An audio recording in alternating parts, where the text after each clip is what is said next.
अगर दोस्तों आप भी असील मुर्गों के शौकीन हो तो वीडियो के डिस्क्रिप्शन में आपको हमारे असील यूट्यूब चैनल के लिंक मिल जाएगी। वहां जाकर चैनल को सब्सक्राइब जरूर कीजिएगा। हेलो दोस्तों, मैं हूं अभिषेक और आप देख रहे हैं अभिषेक पोल्ट्री यूट्यूब चैनल। दोस्तों आज की वीडियो का टॉपिक है कि क्या हमें पोल्ट्री फार्मिंग की शुरुआत लोन लेके करनी चाहिए या नहीं करनी चाहिए। कौन से क्राइटेरिया वाले पोल्ट्री फार्मर भाइयों को लोन लेना चाहिए और कौन से भाइयों को पोल्ट्री के लिए लोन नहीं लेना चाहिए। देखिए दोस्तों, यहाँ पर दो क्राइटेरिया होते हैं, ठीक है। तो हर एक सिचुएशन के हिसाब से ये क्राइटेरिया अलग अलग होता है। हर एक पर्सन टू पर्सन इसकी क्राइटेरिया सिचुएशन अलग टू अलग होती है। किसी पोल्ट्री फार्मर भाइयों को लोन लेने से फायदा होता है तो किसी पोल्ट्री फार्मर भाइयों को लोन लेने से सिर्फ और सिर्फ नुकसान ही होता है। तो कौन से क्राइटेरिया है, कौन से पोल्ट्री फार्मर भाइयों को लोन लेना चाहिए, कौन से सिचुएशन में कौन से पोल्ट्री फार्मर भाइयों को लोन नहीं लेना चाहिए, इसकी ईच एंड एवरी और डिटेल जानकारी आज के वीडियो में बताने वाला हूं। क्योंकि अगर आप भी लोन लेके पोल्ट्री फार्म को एक्सपांड करने के बारे में सोच रहे हो या फिर लोन लेके पोल्ट्री फार्म की शुरुआत अगर आप करना चाहते हो तो आज का वीडियो काफी ज्यादा इंफॉर्मेटिव आपके लिए होने वाला है। अगर आप भी पोल्ट्री फार्मिंग करना चाहते हो, पोल्ट्री इंडस्ट्री में आना चाहते हो, पोल्ट्री बिजनेस में आना चाहते हो तो सबसे पहले पोल्ट्री पीडीएफ ई बुक और पोल्ट्री हार्ड बुक का इंट्रो देख लीजिए। उसके बाद वीडियो को हम कैरी फॉरवर्ड करेंगे। पोल्ट्री बिजनेस करना चाहते हो तो वीडियो में दिखाई जाने वाला पोल्ट्री पीडीएफ ई बुक और पोल्ट्री हार्ड बुक एक बार अगर आप पढ़ लेते हो तो पोल्ट्री के रिलेटेड बॉयलर पोल्ट्री फार्मिंग, देसी पोल्ट्री फार्मिंग और लेयर पोल्ट्री फार्मिंग की 90% जानकारी आपको मिल जाएगी। इस बुक में मैंने डिसीज, मेडिसिन, वैक्सीन और फीड मैनेजमेंट के अलावा चिक्स आने के पहले दिन से लेकर बड़े होने के बाद उनको बेचने तक इन सारी बातों को कवर किया है। पोल्ट्री पीडीएफ ई बुक और पोल्ट्री हार्ड बुक दोनों में भी सेम इंफॉर्मेशन दी गई है और ये दोनों भी बुक आपको हिंदी, इंग्लिश और मराठी भाषा में मिल जाएंगे। पीडीएफ ई बुक आपको मात्र 50 रुपये में मिल जाएगा और हार्ड बुक आपको 250 रुपये में मिल जाएगा अगर आप प्रीपेड 250 रुपये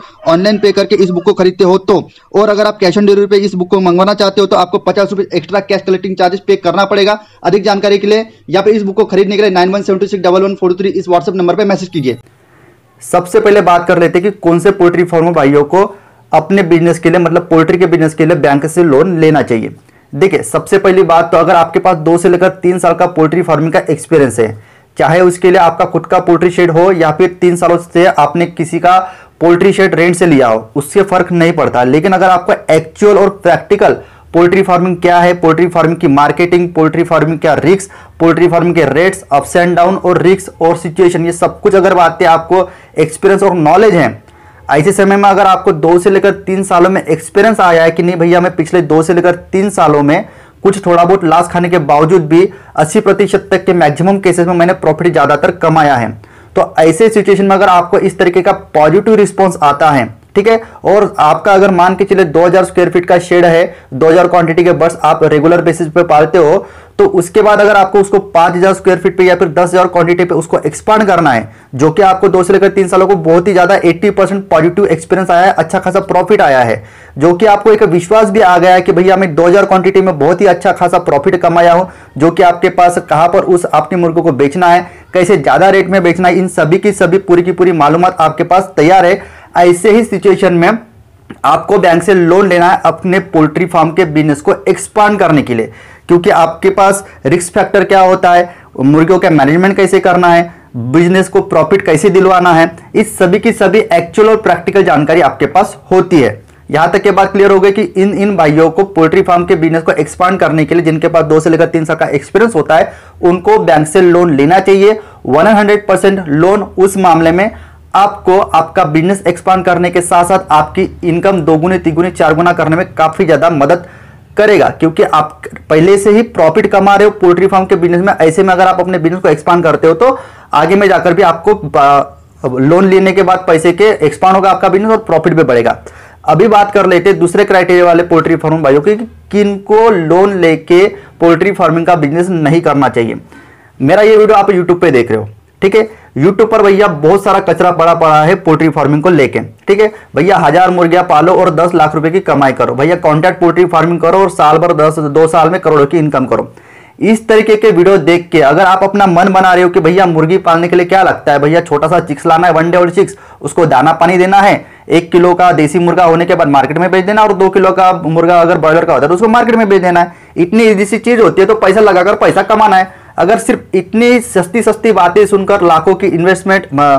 लाखों का प्रॉफिट देखकर अगर आप पोल्ट्री फार्मिंग करना चाहते हो, आपके पास एक्चुअल में प्रैक्टिकल लेवल का कुछ भी एक्सपीरियंस अगर नहीं है, तो ऐसे में दोस्तों 100% आपको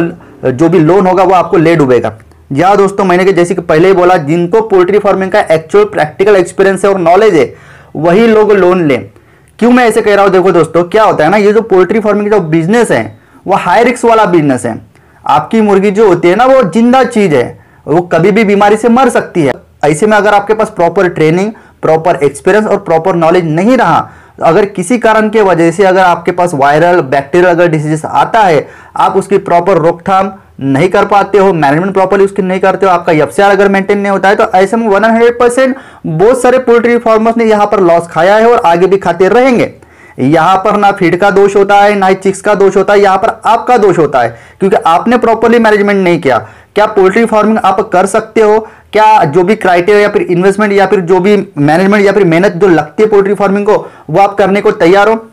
इसके बारे में बिल्कुल भी आपने हिसाब किताब नहीं किया था, बस यूट्यूब पर के वीडियो देख लिए, कैसे 2-4 बातें सुन लेते, भाई हाँ तू कितना प्रॉफिट कमा रहा है 5,000 मुर्गियों से, हाँ भैया मैं 10 लाख रुपए कमा रहा हूँ, हाँ भैया यूट्यूब पर के वीडियो देखा था मैंने 1,000 मुर्गियों से 10 लाख रुपए कमाया जा सकता है। तो भैया इस तरीके की अगर बातें सुनकर अगर आप पोल्ट्री फार्मिंग करते हो और इनिशियल स्टेज पे आप इतना प्रॉफिट आने वाला है सोचकर जब इंडस्ट्री में आना चाहते हो, पोल्ट्री बिजनेस करना चाहते हो, लेकिन आपके पास एक्चुअल में इन्वेस्टमेंट ना के बराबर होती है, तो ऐसे में लाखों के सपने सजाते हुए अगर आप बैंक से लोन लेते हो पोल्ट्री फार्मिंग के लिए, तो 100% आप लॉस में जा सकते हो। आप 100% जाओगे ही जाओगे ऐसे नहीं बोल रहा हूं, लेकिन जहां तक विदाउट एक्सपीरियंस, विदाउट लोन के पैसों का हैंडल कैसे करना है, कौन सी चीजों पर उसको एक्सपेंस करना है, कहां पर खर्चा करना है, ये जब पैसे हमारे तरफ लोन के आते तो प्रॉपरली हमें मालूम नहीं होता। हम क्या करते हैं, लोन के अगर 10 लाख मिले ना दोस्तों, मैं सच्ची में बता रहा हूं, लोन का जो पैसा होता है ना वो हमारी मेहनत का पैसा नहीं होता है। हमने एप्लीकेशन की होती है, 2-3 महीने में बैंकों के चक्कर काटे हुए थे, थोड़ी बहुत सेटिंग लगाई होती है और हमारा लोन अप्रूव हो जाता है। तो ऐसे में हमें जो लोन के पैसे मिलते हैं उसकी वैल्यू नहीं होती।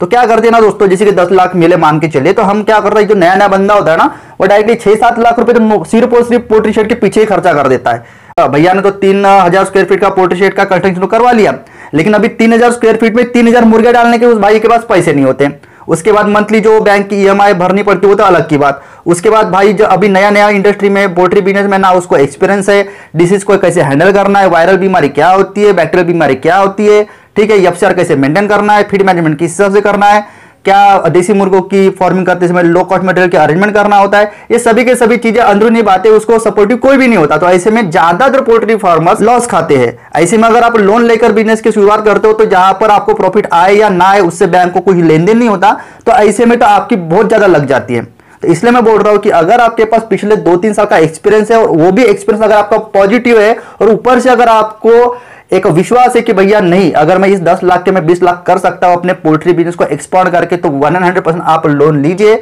अदरवाइज पोल्ट्री के ऊपर के जो यूट्यूब पर वीडियोज बताए जाते हैं लाखों के मुनाफे के, उसको देख के, या फिर कोई नया नया बंदा होता है जिसको अभी अभी 2-3 बैचेस डाले हुए, अभी नया नया उसने स्टार्ट किया है और अभी अभी उसको 2-3 बैचेस में थोड़ा बहुत प्रॉफिट है, उसकी बात अगर आप सुनकर डिसीजन लेते हो लोन लेने का, तो काफी ज्यादा रिस्क है, काफी ज्यादा लॉस होने के चांसेस बने रहेंगे।